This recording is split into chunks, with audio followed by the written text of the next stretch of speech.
This is Every Hornets Box Score, the only podcast that dares examine every single Charlotte Hornets franchise box score. I'm Doug Branson. I'm joined today by my friend and co-host of the Locked On Hornets podcast, Walker Mail, who is using this opportunity to debut his brand new filming location. Look at this. Look at all that. Now, one thing that was a little bit of an error on my part, trying to figure out how I wanted my backdrop to look, is the fact that my face would be blocking one half of the bookcase. In fact, 75% of the bookcase. So I didn't realize that. So this is how it looks. I'm going to try. You've got a memorabilia. You've got a double bookcase situation. There you go. Lots of memorabilia behind you. But yes, your tall, lanky, bony body is covering up half of it. You're so accurate. Thank you for going into a soft spot where my love handles are. Yeah, I'm lanky everywhere but my love handles, which is the soft part, which you just kind of went in and decided, you know what, I'm going to make fun of Walker's body. But yes, the bookcase, we have the basketball card display right there. Can't see any of the players, but I believe that those are basketball players. Trust me, they're Charlotte Hornets. I've got my Hornets hard hat. Off of the side, I have Hugo with a suction cup kind of connecting to the basketball cards. Now, what year was the hard hat? What was that from? Is that a recent year? I mean, maybe 2019, something like that. Okay. It would have been close. Could possibly be the year we land you like on. That year? Possibly. Could possibly be. I mean, it's you never know. You never know because the way that this all works is that we're doing every Hornets box score, but we're not doing them in any particular order. And we're not going and just selecting games that we think are interesting to talk about. The whole premise of this show is that every single game has a story. And so we will randomly select a box score in which to talk about in each of these episodes. But we've broken it up in an interesting way in that we've divided the Hornets franchise history into 5 eras. And so each episode will go into one of those eras and we'll circle through. That way we're talking a little Bobcats, a little bit of original Hornets, a little bit of new Hornets. And so the era that we've landed on today is the late Hornets era. So this sort of the Bobcats are gone, the Hornets are back. And so we'll have some recent box scores to pick through in this particular era. And the way that we randomly select our box score is we go to the B.E.E.S Machine, a machine specifically designed to deal with the power of the Hornets box scores and randomly select one. So Walker, I dare ask, are you ready to hit the B.E.E.S Machine? You're never ready. You just hope that you're safe. So I'm going to get in a crouching position, make sure that I don't have any sunglasses. I might close my eyes. You're never truly ready, but I am going to be safe during this. Yeah, and it's part of the reason why I moved to Nashville. Honestly, I wanted to keep the city of Charlotte, the city that I love, the city that made me. I wanted to keep it safe from things like the hot take machine and the B.E.E.S Machine. They were just too dangerous. I had to move them out of the state. Does Broadway just shut down when you turn this thing on? No, Broadway powers up. That's what powers Broadway in Nashville, the country music capital of the world. Yeah, when you fire this thing off, hey, Music that's City, what the Jimmy will do. Speaking of music, Music City. Speaking of music, what powers the B.E.E.S Machine is the Jimmy, which is my guitar, which I never named my guitar, so I guess it's named Jimmy now. You've named Walker. You're responsible for naming my guitar. You're welcome. You can never give yourself a nickname. I don't know if you can name your guitar or if those rules are the same, if they apply, but we made it happen here. Your guitar is the Jimmy, and that's what we will call it from now on. Now we're moving into the future in these box scores, and so I needed to add a little bit of extra power to the B.E.E.S Machine. So I used to just turn the Jimmy handle, and that's what powered the B.E.E.S Machine, or that's what turned it on. Now I've actually got to play a note. So if you're ready, you're gonna play. Well, I just I got to give it a little bit of juice. It's like giving the car a little bit of gas. If your first car was like mine, it was a beater, little 95 Honda Accord, 95 gold Honda Accord. One of the doors didn't work. The air conditioning was kind of suspect. It's kind of one of those situations. You got to give it a little gas. Kind of like I drive now. Yeah, I totally get it. That makes sense. Okay, what do you drive now? No, it's not necessarily true. My AC is kind of hit or miss. I need to get that fixed, but it's a Jeep Cherokee. I have one challenge question, and you folded on that one. I did. It's a Jeep Cherokee. That's what I have. 2016. It's a good car. It's something that can easily be fixed. I just need to do it. It's one of those things you just need to take care of. But it's not the 95 Honda Accord. Like, all the doors shut. It does, speaking of being safe, it does get me from A to B in a safe way. So I'm okay. All right, let's do it. Let's hit the B.E.E.S Machine. Bees everywhere! I feel like I'm in a heavy metal band music video where we are trying to go straight grunge and be edgy. And whoa, okay, boom. 2000. You called it. I upgraded it. I told you, now it just appears immediately on the screen. So if you're watching this on YouTube, yeah, I've upgraded the B.E.E.S Machine. It takes us right to the Basketball Reference box score that it is randomly selected.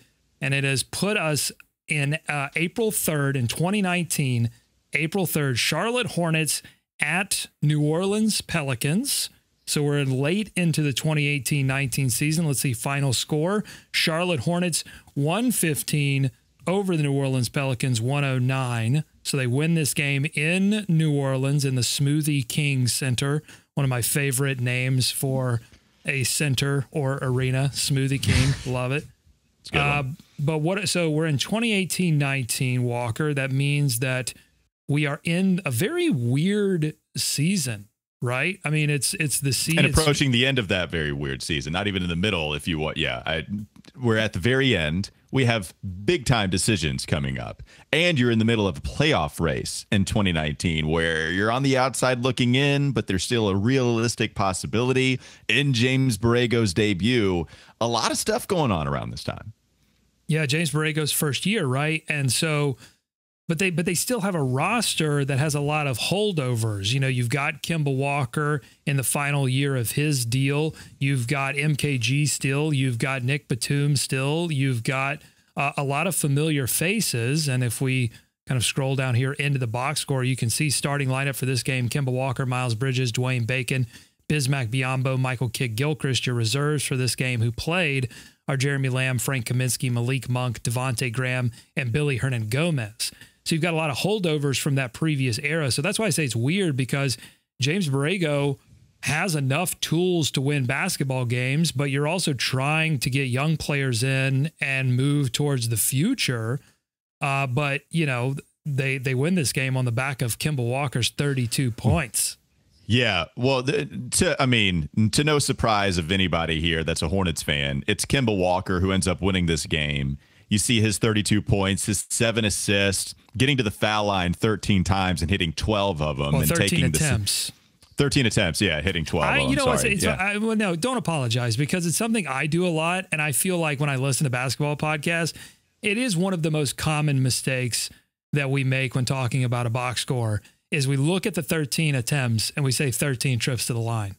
It's just like the easiest mistake to make. I guess, yeah, I guess that's true. So maybe it's not. I feel like, 13 attempts, that's fine. I feel like that's a very got you. You want to say you're right, that every time he steps up to the line, that counts as a trip to the line.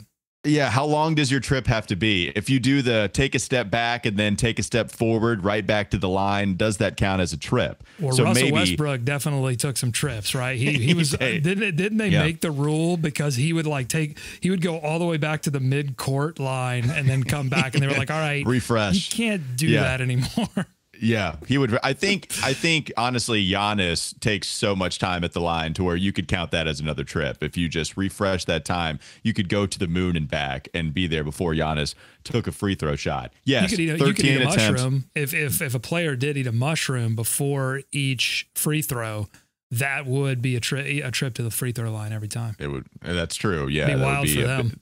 Different type of trip, and just shoot for the middle goal. If you're seeing 3 off of the shrooms, shoot for the middle one and you might hit it. Cloud with the 3 unicorns on it, you'll be fine. Yeah, it's just always the middle, because you're going to be seeing all sorts of different little characters up there. Just shoot for the middle thing. Either way, 12 made free throws on 13 attempts. But also, so this is Kemba, and then it's pretty much the bench So 7 3-pointers made from the bench. Malik got one. Frank hit 3. Devontae Graham, he comes in, hits 3 3-pointers, another field goal in just 16 minutes of play. Remember, Doug, this is a really much needed game for them. And it's not like the Pelicans were a good basketball team at this time. This is the team that was so bad, it allowed them to get the #1 overall pick and select Zion Williamson, just to show you kind of where this team was at that point. Can I get a rundown of who they're playing against? Because I went back and listened to the episode that you and I produced, a game recap episode for Locked On Hornets. You know, that's the cool thing about this particular era, is that we can go back and listen to episodes that we actually did talking about these games. I do also have the Charlotte Observer article and the At the Hive articles that we can dig into as well. But I went back into our episode and we did make a point that it was Julius Randle and a bunch of players we had never heard of. So it was Julius Randle, Ian Clark, Elfrid Payton, who we knew who Elfrid Payton was, Jahlil Okafor, and Kenrich Williams was one of the starters for this game. Solomon Hill, Stanley Johnson, Christian Wood. That's an interesting name there. And don't get confused here if you're watching. This is not Davis Bertans. I still don't know who that is, but it's his twin brother. It has to be his twin, right? Well, it's his brother. I don't know if it's his twin brother, but they do look very similar, which, you know, that's similar. What brothers tend to look very similar. But this is, I'm going to say Davis Bertans, but I'm not totally sure on the pronunciation of the name, but it is his brother from Latvia. And he was on the bench as well for the Pelicans. And then Cheikh Diallo, also getting some run. So it was a bunch of Pelicans, nobodies, no Anthony Davis. He was about to go to LA. So yeah, this was a game that they probably should have won, and they did. No, and they needed it. They got it thanks to Kemba Walker, thanks to a few guys off of the bench hitting some 3-pointers, and limited minutes from Malik Monk and Devontae coming in and really helping this team get that victory. And Frank Kaminsky, I think we just talked about him in Locked On Hornets. Was it the last episode we did when we did maybe the 44 was that jersey number? Yep. Yeah. So Frank Kaminsky coming in 28 minutes and hitting 6 field goals, 3 of them 3-pointers. Well, and we mentioned in that episode that Frank did have some moments in his career with the Charlotte Hornets, and I made the point that Frank Kaminsky tended to have those moments when he could get some valuable minutes at the center position and not constantly be forced to be the stretch 4 role. Offensively, he just played better at the center position, and I think in this game, getting 28 minutes, backing up Biyombo and a smaller lineup, probably Bridges would be your 4 in this lineup with Kemba, Bacon, Biyombo, and Gilchrist. So Kaminsky probably got some center run in this game and was able to take advantage and knock down some 3-point shots. And, you know, he had a good fake too, that he could get to the, you know, that's how he could get to the rim, is, you know, people would respect that 3-point shot. He could fake and get in pretty quickly. He just couldn't beat people once he faked, and then he would shy away from contact once he did. The fake had to be devastating, right? I mean, the fake had to really have them slipping on a banana, like whoa, like they had to be hit by a turtle shell, right? His fake had to be blue turtle shell in order for him to win the race. But when he was at the center position, he had more of an opportunity to do that. But yeah, Frank Kaminsky, good Kaminsky game here, 6 of 13. Can we go back to the Pelicans roster for a second on your basketball reference page? I feel like already frustrating you.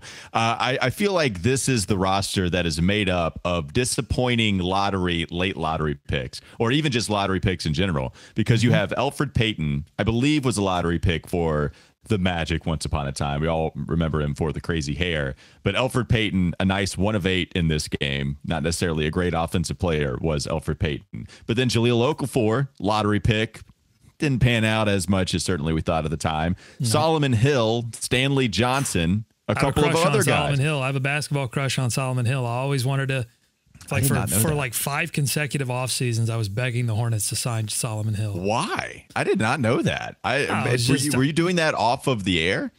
No, I was doing that on the air. I always liked Solomon Hill. Physical player, you know. I mean, you could get a bucket or 2 here and there. I like Solomon Pelicans Hill. gave him, well, he got one of the 2016 contracts that was really bad, and it was the Pelicans who dished that out. There were a lot of players that got overpaid, and it's not the player's fault.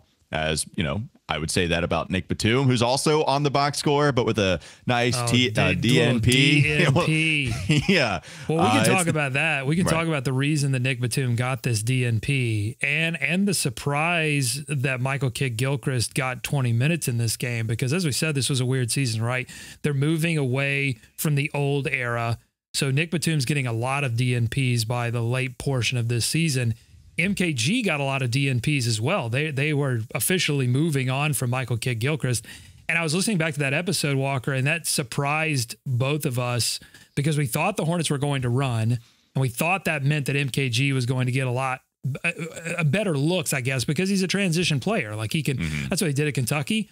And we thought that, hey, there could be a little bit of an MKG revival. Didn't happen. They just moved away from him completely. But it looks like they may have, because they were suddenly in the playoffs race, and I think that surprised the Hornets.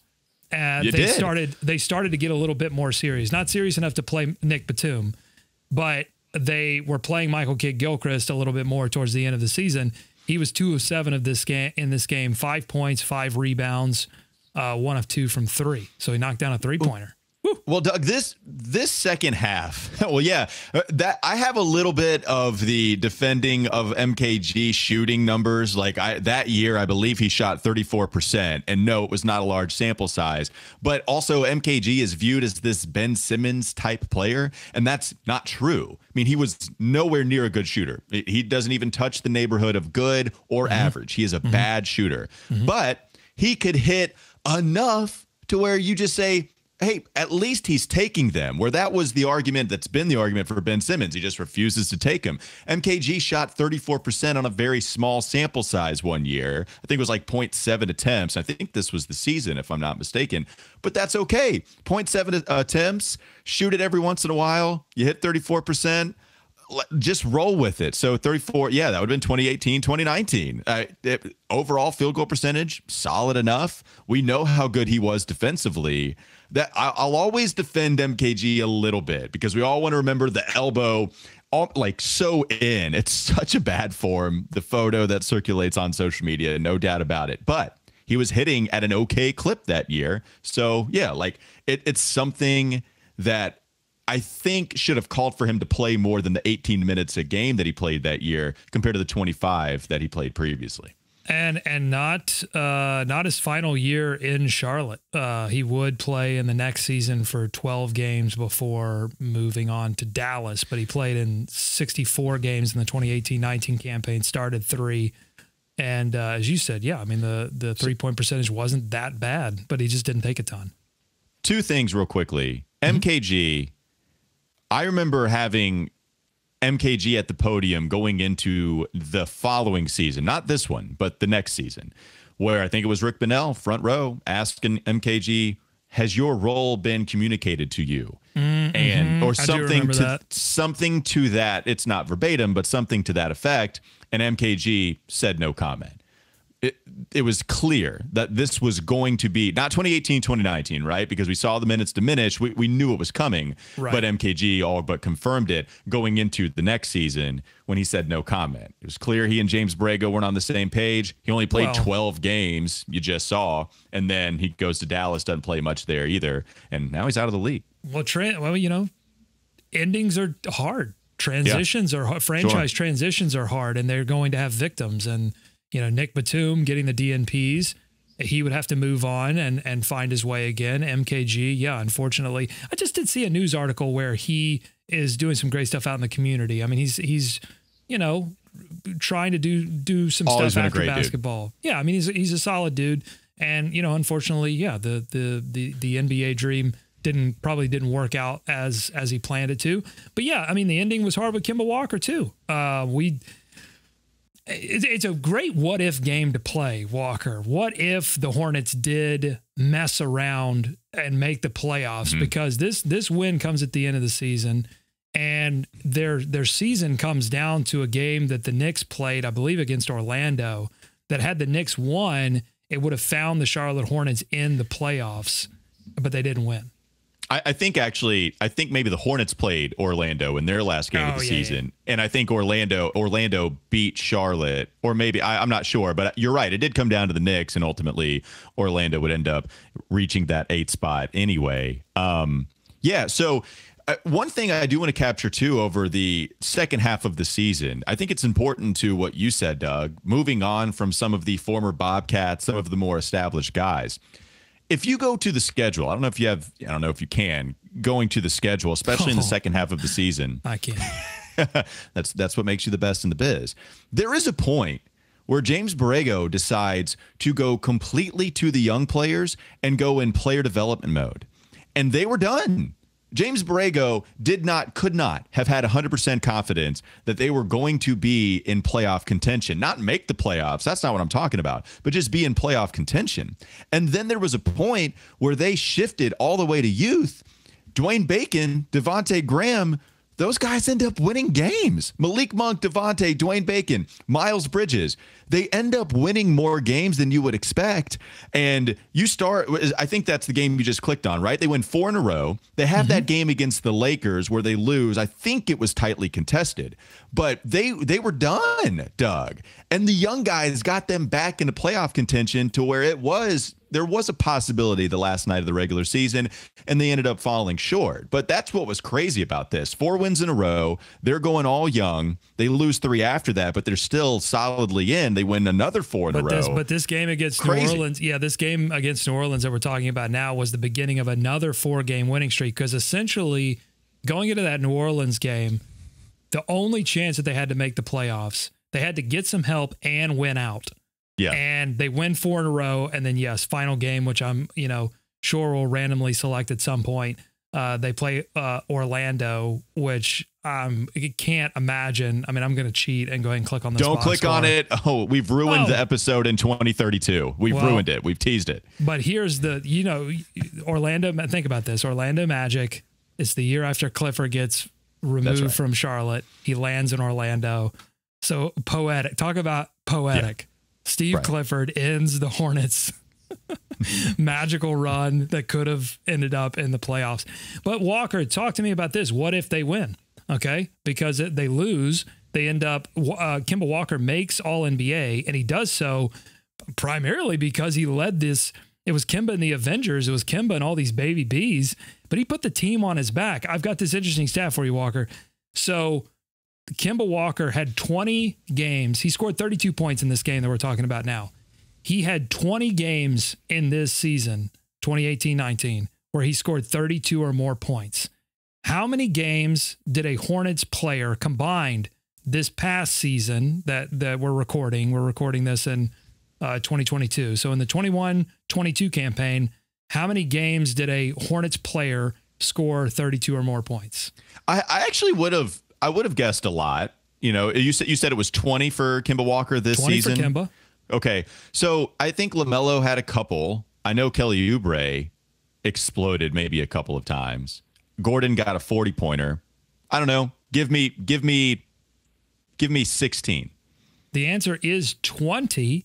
Okay. But that's combined. Okay. Yeah, that's right, LaMelo getting 6. That's Rozier getting a couple. You're right. Kelly had a couple. Gordon put up like 40 on San Antonio randomly out of nowhere.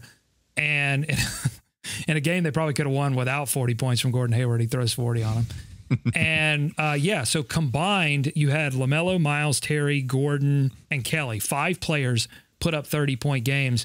Kemba put 20 30-point games together in this All-NBA, 32 plus. He probably had a few more that were 30 or 31. But 32 or more, 20 games, he gets All-NBA.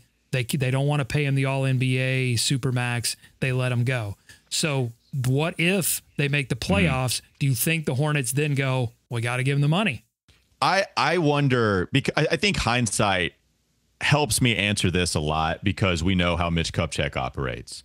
And Mitch Kupchak is one to really try to keep his expectations in check. In fact, a lot of people might argue that he keeps them too much in check. Hey, if you do something, then you might actually be a playoff contender. Too much in Kupchak? Yeah, that's true. So if Mitch Kupchak looks at this team that actually makes the playoffs, let's say that the end of the regular season, it breaks right for Charlotte. They get in as that 8 seed. Remember, they would have faced the NBA champs in the Toronto Raptors. Now, Orlando beat Toronto in game 1 of that series, and that was DJ Augustine hitting a game-winning three-pointer. So Orlando's up 1-0 on Toronto. I believe the Raptors would then go on to win 4 straight. But let's just say the Hornets have the same exact record in that series. They go 4-1. Kemba goes off for 30. Let's say he averages 30 a game, but they only win the one contest. I do think that they still probably end up leaving or end up letting Kemba go. It's still a fascinating what if question. I do end up thinking that Kemba goes on to Boston because in Charlotte's mind, this is something that a lot of people lose sight of. Charlotte did give Kemba technically the best offer.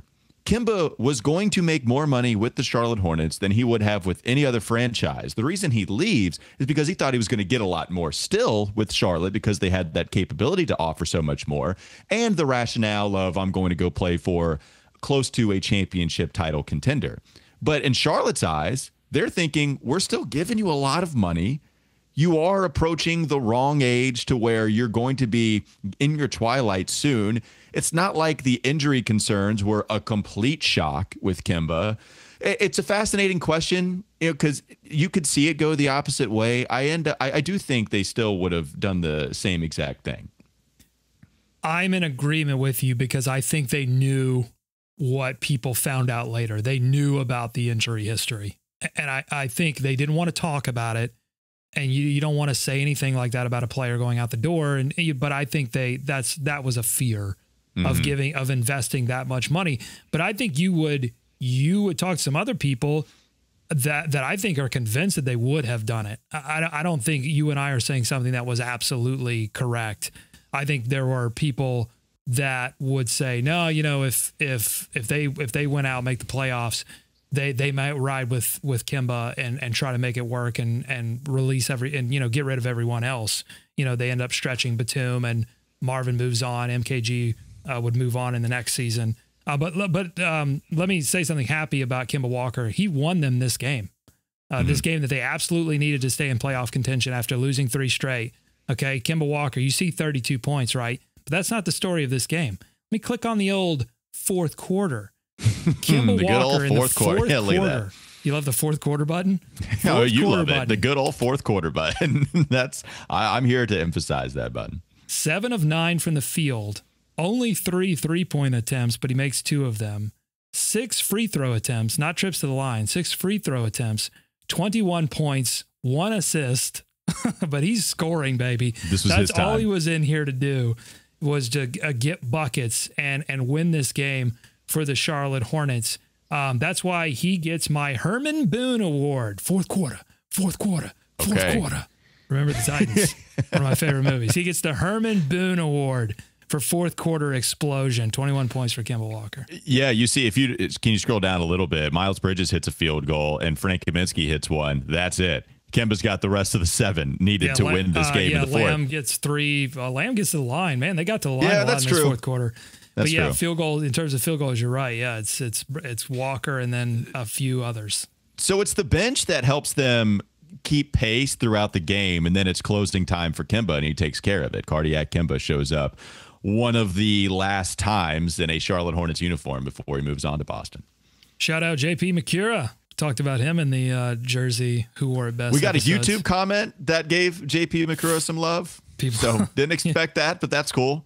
I'm here for the weird, obscure Hornet shout-outs. Well, Shelvin Mack, another, I had higher hopes for Shelvin Mack than were realized, unfortunately. Just couldn't come in and really make that much of an impact. Speaking of Orlando, I'll always remember Orlando's hype graphics that every team will tweet out. And Orlando, when Shelvin Mack was on the team, they decided to put a picture of him alongside the stat assist leader per game for Orlando, and it was like 4.1 or 4.2, and they decided to say, hey, yeah, we've got Shelvin Mack, great facilitator, leader in assists. Like, Mack is back, Mack attack.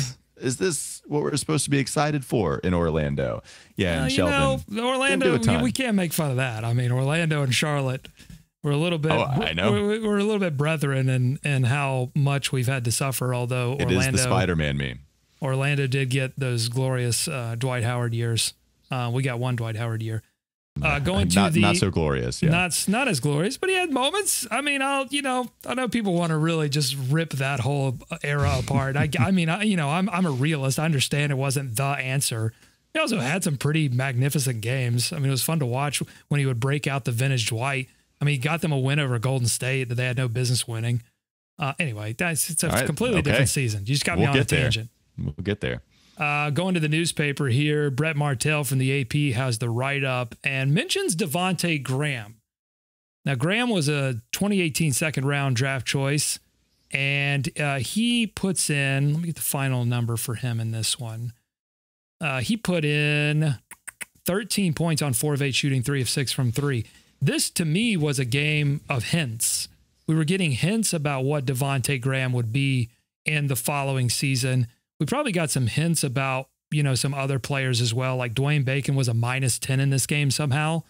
22 minutes, efficient, 3 of 6, 2 of 4. But how are you a -10? We thought the 3 of 6 was the hint. We thought the 2 of 4 was the hint, but really it was the -10. That was the hint. And we went to the shiny object, and then we got burned by it. Yeah, so this was a game of hints. Although Malik Monk was a +10, 9 points, 6 rebounds for Malik. Malik hitting the boards in this one, had a block. Mm-hmm. Wow, Malik Monk playing the center role. We've needed one for a long time. 1 of 4 from 3 though for Malik Monk. That was a story for sure. But yeah, so this was an interesting what? Yeah, I had to do it. I had to say it. You did. You did. I didn't know if we wanted to continue to talk about Malik there. I do want to steer it more towards Dwayne Bacon, talking about some of the hints. I have a rabbit hole for a Pelicans player, and if we get that, I'll try to sneak it in. If not, maybe at the very end. But the Dwayne Bacon conversation, 2nd round pick, weirdly enough, gets a start in his first ever action. Remember, because Nick Batum goes down with injury Dwayne Bacon's rookie year. And so Bacon, as a 2nd round 40th overall pick, comes in and starts right away, but doesn't play all that much that year. It's not that much of a surprise. Again, James Borrego and the Hornets, they go to youth. Bacon comes in. Dwayne Bacon shoots over 40% from 3 on this little stretch for the entire season, but is really impressive in this stretch run, is actually efficient. You see a decent amount of these 3 for 6 games in the minutes that he's playing. Going to the Charlotte Hornets luncheon. Where was it? I think it was at Ruth's Chris in Charlotte. We go over, maybe Capitol Grill. I forget. Good old Ruth's Chris. Yeah, maybe Capitol Grill, though. It was a steakhouse. And James Borrego is talking about the expectations for his 2nd season. Somebody asked a question about Dwayne Bacon, and I remember it. He says, if we have a big year, a lot of it is going to depend on Dwayne Bacon carrying a decent amount of the load for us, or he's going to be a big part of us having a big year. Dwayne Bacon comes in, starts, and Doug, the first 10 games that he played that following season were as ugly as it possibly could get. Yep. There were measures of Dwayne Bacon, not bottom 5, not bottom 10. I mean this literally the worst offensive player in the league, because he wasn't going to the foul line. He wasn't hitting 3-pointers. He wasn't efficient at all. And yet he kept shooting and shooting and shooting to the point where after 10 games, Borrego actually gave him a little bit of a leash. Then you couldn't anymore. And then Dwayne never bounced back. He actually played overseas this past season after one more year with Orlando and Steve Clifford. But this was a mirage, man. Like the second half, I was like, all right, awesome. 2nd round steal. Let's go. And in the end, it just never worked out for him. But this was his heyday. We are in the middle of Dwayne Bacon's most successful run in the association. Yeah, Clifford loved Bacon, talked about how he had all the tools to be a starter in the league. I mean, he had high praise for him. And then, and I thought Bacon always served as an interesting contrast to Malik Monk, who I think it's safe to say Clifford was not as high on. Very safe. But both players, well, Malik, I think, is having more success right now than Dwayne Bacon, who would go and try to recover his career with Clifford in Orlando, and then didn't work out there either. So you just never know the trajectory of these players, especially when you're talking about Dwayne Bacon out of the 2nd round. I mean, Malik Monk should have been a little bit more predictable where he was drafted. But yeah, you just never know how things are going to work out. And it also goes to show you that even when a coach that you respect, like Steve Clifford, is high on a player, doesn't necessarily guarantee that player is going. It so much is on the player. They have to put in the work. They have to be willing to do certain things.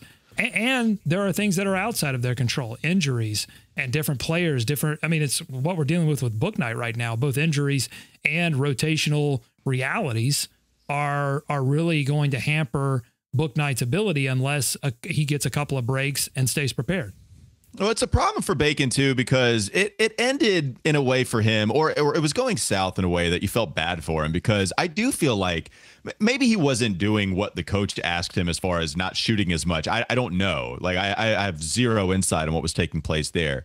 I do know that Dwayne Bacon loved to hoop. He was one of the first guys that was just fine going down to the G League. Remember, he kind of had the line of most people view it as a punishment. I view it as a way to get better in the NBA. I view it as a way where I'm going to get some run. And Devontae, I think, kind of embodied that. Dwayne, now, it was at the beginning of it. And then we got to a point where Dwayne was, all right, I had enough of this. Like, I'm going to go back to the NBA. But early on, Dwayne was like, I'm cool, man. Like, I'm loving playing in the G League. It's really strange, too, because that recovery year in 2021, he played in 72 games, started 50 of them, played 25 almost 26 minutes per game, and he didn't play with anyone in the following season. It's just really to kind of figure that out, like what happened. I mean, he was averaging 11 points. Yeah, it was just terribly inefficient shooting. Problems all over the place. So yeah, Dwayne Bacon, interesting story. So Walker, I mentioned earlier that this particular game, we actually did a game recap episode of Locked On Hornets on this game. And I have the recording. I found it deep within the archives. And yes. You never know what you're going to find, whether it's in an article that was written in the Charlotte Observer or on At the Hive or something that we did on the show. You just never know what you're going to run into when we do one of these Every Hornets box scores.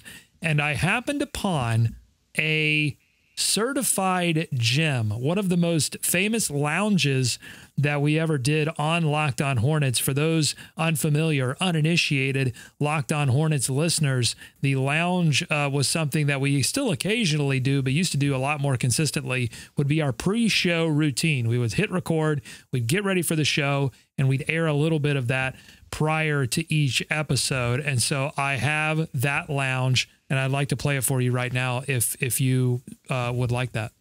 We had some good ones. I want to preface this by saying we've had some good ones. There is one that stands out in my mind as the best. I think I called it the best at that time. Just go ahead. I'll save the rest after I hear it. But let's. What do I know? I'm just sitting here producing a Locked On Hornets podcast, getting filthy rich. Oh, checkity check. I feel like there's just a lot in my face. Yeah, but it'll keep you. You were a little pee-poppy last time. I don't have any covers on these yet. I gotcha. A little pee-poppy. A little pee-poppy. That's what you like to do. Pee-pop, pee-pop, pee-pop. Oh, man. Yeah, there it is. That's it. That's the most famous. Pee-pop. So many different one-liners. And that's when we're not doing the show, but that's what makes it all the more great. Just trying to get ready. Yeah, that lounge is the best. I heard it. I didn't realize you were rolling at that time, and I immediately called it the best lounge ever. I wasn't ready for it. So you're telling me that was actually a part of this show that we did. Although so August 4th, following day. April 4th. April 4th, excuse me. Yeah, April 4th. We did that. That was that's crazy. The B.E.E.S Machine knows, man. And I'm telling you, some of these, every time we land on one of these, there's some kind of story. There's something interesting. And yeah, it's funny. Walk down memory lane. I miss being in the same room as you. One day I'm going to join you in that bedroom. You know, we did. Yes.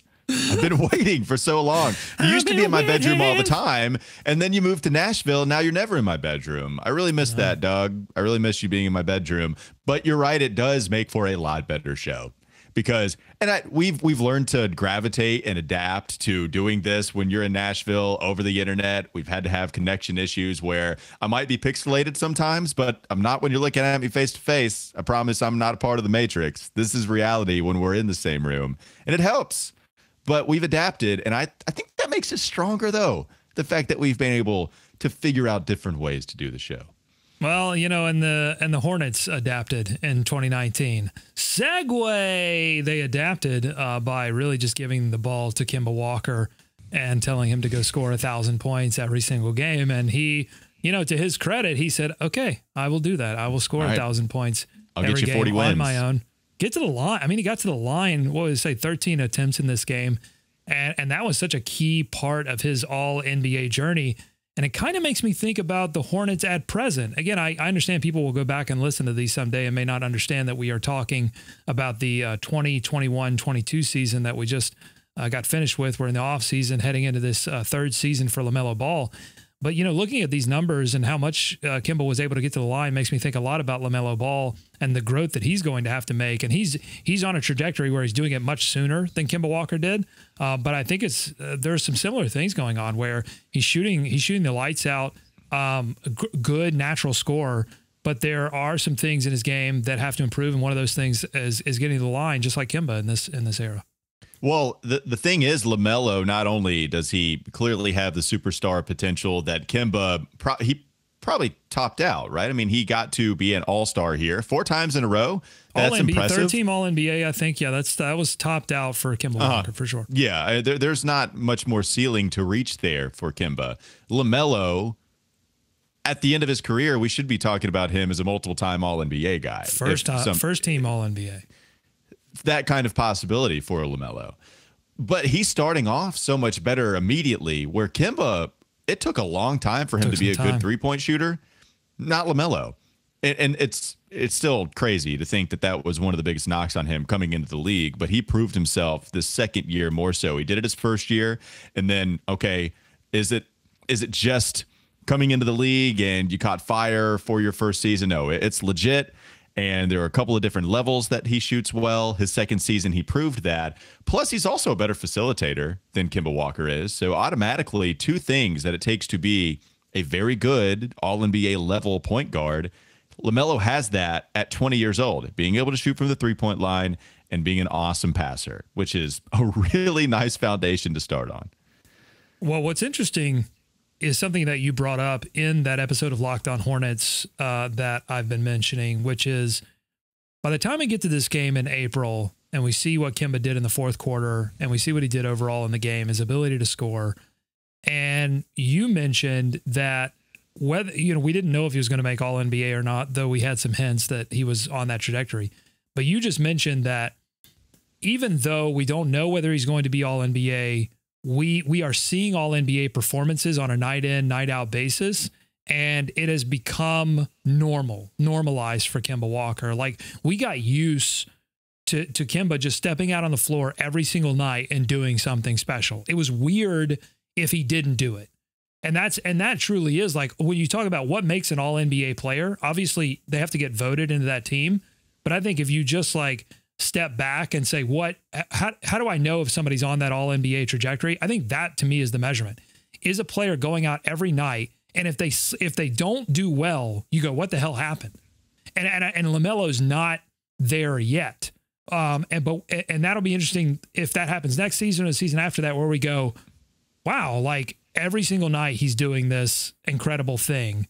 And when he doesn't do it, we're shocked.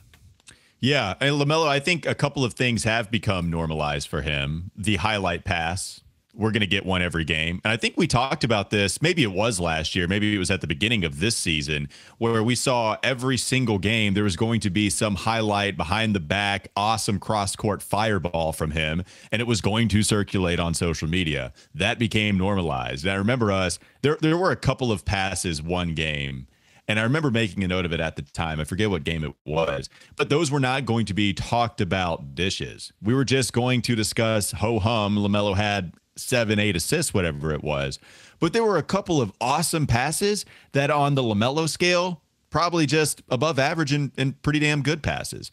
But for anybody else, it's phenomenal. And that's where we become the whole, we're a prisoner of the moment. Or not prisoner of the moment, mind you, but just we're getting used to it and we're not giving it the light of day that we should. Hey, this is crazy. Like what LaMelo is doing is unbelievable. And that's what, especially in this stretch, Doug, as we're kind of talking about the end of that regular season, 2018, 2019, what Kemba was doing even more so, he averaged, I think over the last maybe 6 games they played, he averaged over 32 points per game on 50% shooting. It became a must-have, but it also became normal. And you start a season off strong, you end it strong. That's what allows you to get third-team All-NBA.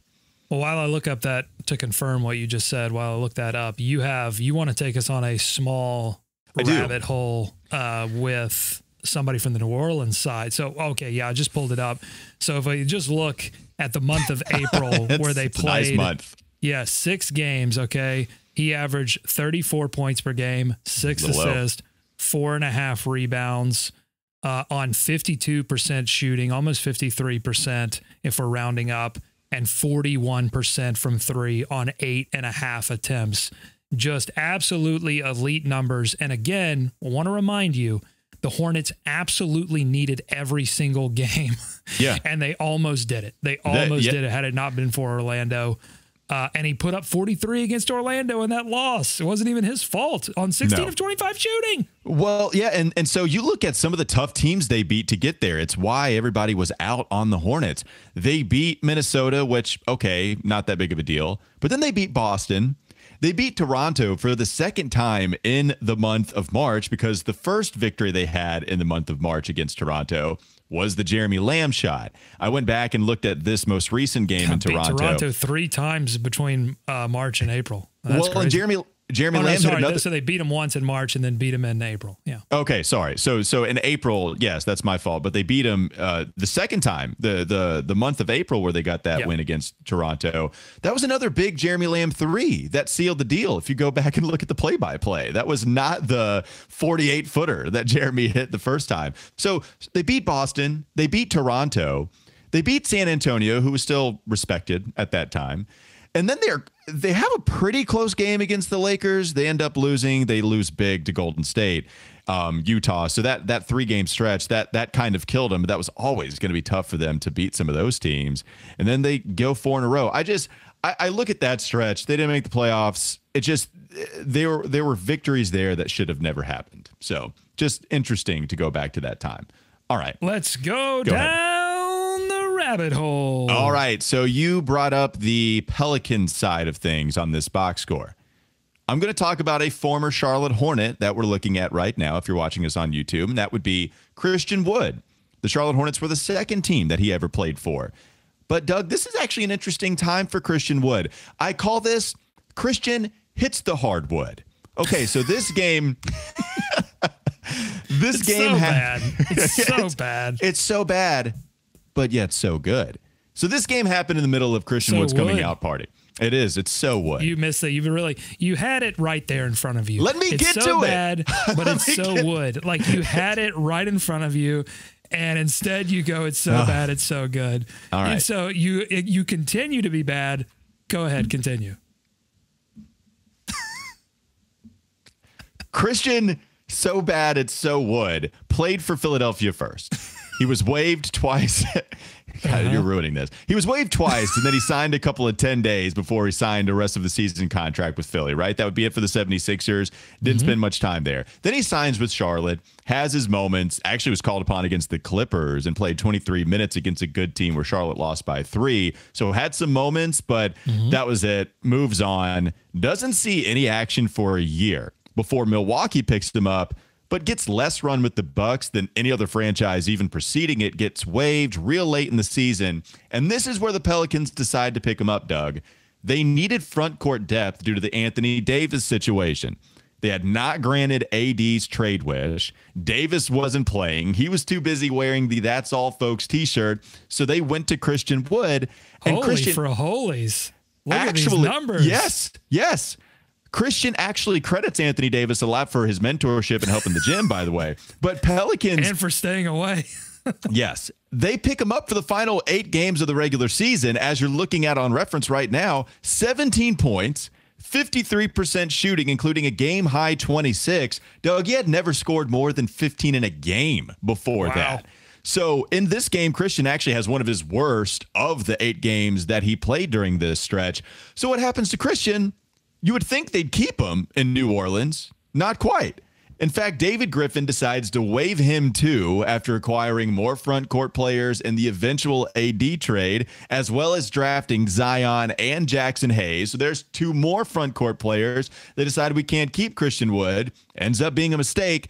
Pistons pick him up real quick on waivers. From there, he would continue to be a coveted player. We saw a nice contract that the Rockets handed out to him. Becomes a most improved player of the year candidate with his Detroit run.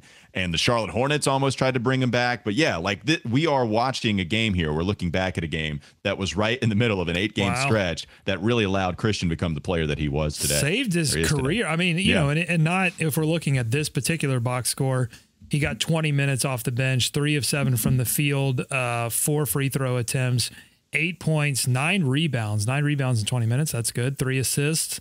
Did have 6 turnovers. So this probably, it's pretty amazing that he did put up those numbers and did. I mean, this particular game wasn't all that great. So the other this was the worst one in this. Yeah. Yeah. Pretty stellar. Well, there you go. Christian Wood. Wouldn't you know it? Coming out party. That was a good rabbit hole. I appreciated it. I appreciate that, man. Yeah. Thank you. I appreciate you actually giving me. Yeah. Thank you for giving me all the confidence at the beginning to just go ahead and just giving me the runway to roll down and have a smooth takeoff. Thank you for all of that. I appreciate it.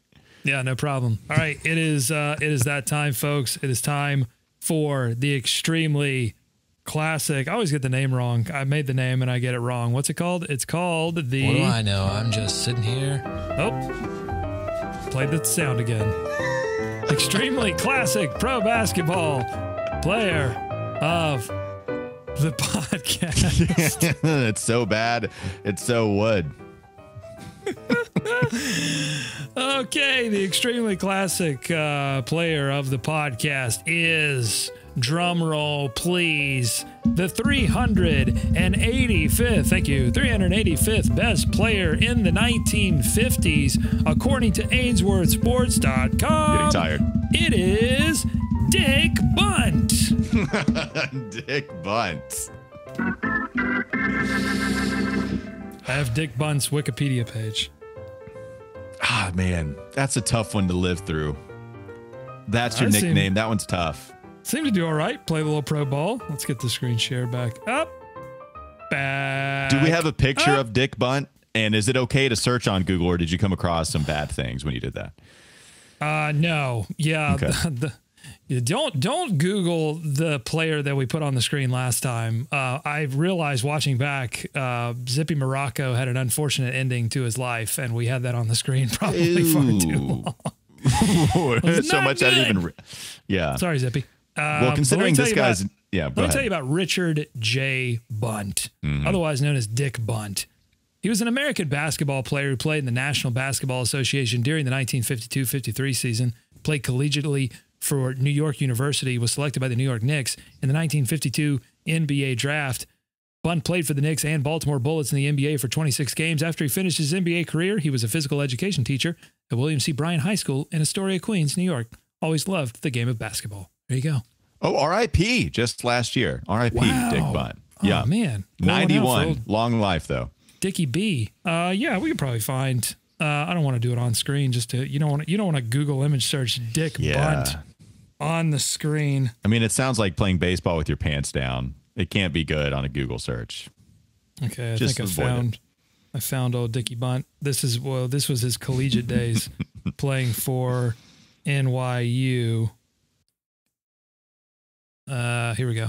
Got to check us out on YouTube for this one. Okay. There's a Kirk Cousins lookalike. I don't know why Kirk Cousins' face came up there. I don't know why Kirk Cousins came up on the Google image search for Dick Bunt, but people who watch Kirk Cousins probably have some indication as to why that's the case. But there he is, Dickie B.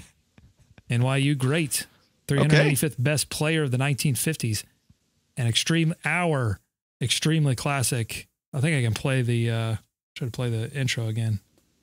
There we go. Extremely classic. I have to play the intro just to read this. Extremely classic pro basketball player of the podcast.